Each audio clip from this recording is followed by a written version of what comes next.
हे नेमकं काय आहे बरं?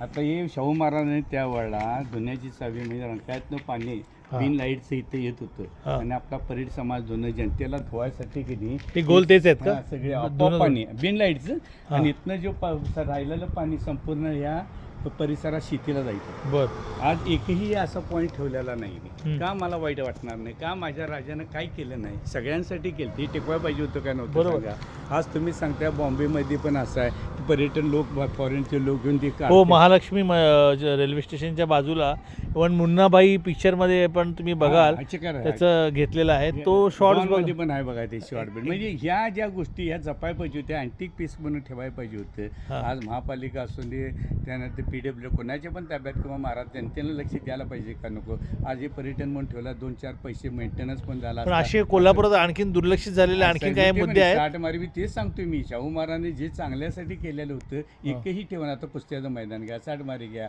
आमची शाहू मिल घ्या, पाण्याचं खजिना घ्या, रंकाळा घ्या, कळंबा घ्या, राधानगरी घ्या. आता धर्म पण असंच कवा तर करतील. मग हे दुर्लक्षित झालेले मुद्दे तुम्ही आणखीन कुठे दृष्टिक्षेपात वाटते त्या राजानं स्वतःच्या इस्टिट्यूट कर्ज करून माझ्या जनतेसाठी आपलं केलं, स्वतःसाठी केलं नाही. आणि ही टिकवता येत नाही ह्याचा खंत आहे साहेब.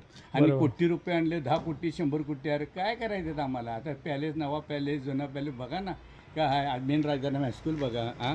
एक पण युरोपियन कंट्रीमध्ये असतात तुम्ही सांगा ठेवलं दगडाच्या ज्या बकेट्स केले बघा आहेत काय त्याच्यासाठी काय बघायला मिळणार आहे का? सांगा नाही, नसतं झाल्यामुळे सुंदर. काय ठेवलं? ही परिस्थिती किती वाईट आहे. मग हे बोलायचं नाही काय? मग हे बोललं म्हणजे विजय सरदार वाईट फटकळ?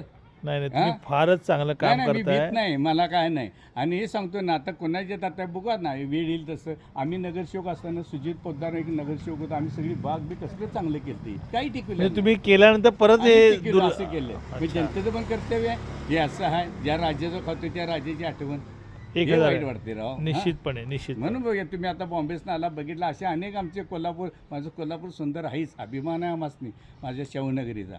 पण मी हे टिकविलं नाही. टिकवा. आज नवीन पिढीने बोध घेऊन टिकवावं हीच माझी विनंती. निश्चित आम्ही पण याच्यामध्ये तुम्हाला मदत करू.